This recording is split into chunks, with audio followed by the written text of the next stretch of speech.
Work कॅल्क्युलेशनचे question सोडवताना अजूनही problem येत आहे, रिलेटेड व्हिडिओज मधला तो व्हिडिओ पहा आणि आता तुमच्या स्क्रीनवरती जो क्वेश्चन दिसत आहे तो सॉल्व्ह होत आहे का पहा. क्वेश्चन नीट वाचा. चला तर मग पाहू क्वेश्चन कसा सॉल्व्ह करायचा. दिलेला क्वेश्चन जर तुम्ही नीट रीड केला असेल तर क्वेश्चन मध्ये बघा सगळ्यात शेवटला लिहिलेला आहे आयसोथर्मली रिव्हर्सिबल. म्हणजे आयसोथर्मल आणि रिव्हर्सिबल जर प्रोसेस असेल तर आपण वर्कडनचा फॉर्म्युला हा घेणार आहे. कोणता? -2.303 nRT log of P1 bye P2 किंवा V2 बाय V1 घेतो. आता क्वेश्चन मध्ये आपल्याला प्रेशर दिलेला आहे म्हणजे P1 बाय P2 घ्यायचा आहे. सो व्हॅल्यूज पुट केल्या, नंबर ऑफ मोल्स दिलेले आहेत. आर ची व्हॅल्यू जूल मध्ये काढायचं आहे त्यामुळे 25/3 घेतली.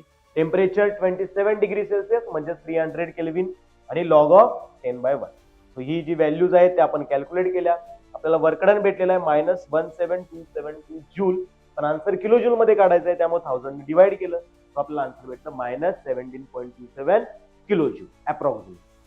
सो याच पद्धतीनं आता तुमच्या स्क्रीनवरती जो क्वेश्चन दिसत आहे तो सॉल्व्ह करा.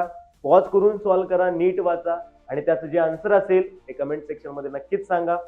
आणि यासारख्या व्हिडिओसाठी आम्हाला सबस्क्राईब करा.